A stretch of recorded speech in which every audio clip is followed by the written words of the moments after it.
Pada abad ke-13, saat dunia dilanda peperangan, perpecahan, dan pencarian jati diri, lahir seorang penyair, seorang cendekiawan, seorang kekasih Tuhan yang kata-katanya tak lekang oleh zaman, namanya Jalaluddin Muhammad Rumi. Namun dunia hanya mengenalnya dengan satu kata, Rumi. Bab 1. Awal kehidupan Rumi. Rumi lahir pada 30 September 1217 di Balkh, wilayah yang kini termasuk dalam Afghanistan. Ayahnya adalah seorang ulama dan guru sufi bernama Bahauddin Walad. Saat kecil, Rumi tumbuh dalam lingkungan penuh ilmu, puasa, jikir, dan tafakur. Namun di usia muda, Rumi sudah merasakan dunia sebagai tempat yang penuh gejolak. Keluarganya terpaksa hijrah ke barat karena ancaman pasukan Mongol. Perjalanan panjang itu mengasah batin Rumi muda, dari Balkh ke Baghdad, lalu ke Mekah, Damaskus, hingga akhirnya menetap di Konya, wilayah yang sekarang berada di Turki. Bab 2, Guru, Ilmu, dan Kepatuhan di Konya. Rumi tumbuh menjadi ulama besar. Ia belajar fikih, tafsir, dan hadits. Rumi adalah guru yang disegani, seorang ahli agama yang dihormati. Tapi hatinya belum benar-benar terbakar.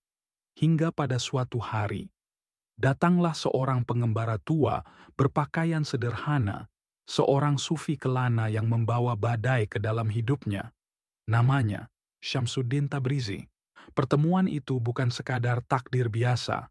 Syams mengajarkan Rumi bahwa ilmu tak cukup tanpa cinta, bahwa jikir bukan hanya lisan, tapi harus menjadi napas, darah, dan jiwa. Bab 3.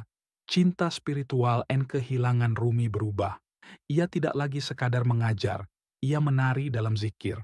Ia menulis puisi-puisi cinta yang bukan untuk manusia, tapi untuk Tuhan. Aku bukan Yahudi, bukan Kristen, bukan Majusi, bukan Islam. Aku bukan dari timur, bukan dari barat.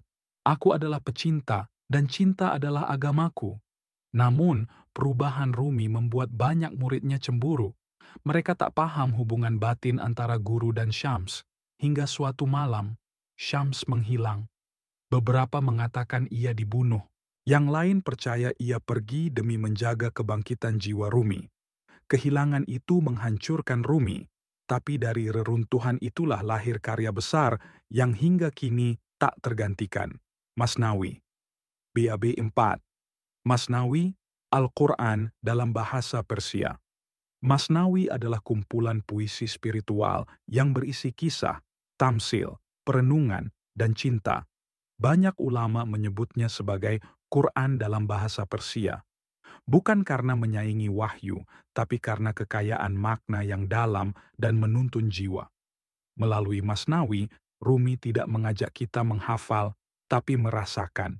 Ia berkata, "Tak perlu cemas jika jalanmu terasa gelap, karena cahaya justru dilahirkan dari kegelapan." BB5. Cinta yang menyembuhkan. Bagi Rumi, Tuhan bukan sosok yang menakutkan. Tuhan adalah cinta itu sendiri, dan jalan menujunya adalah melalui kerendahan hati, pelayanan, dan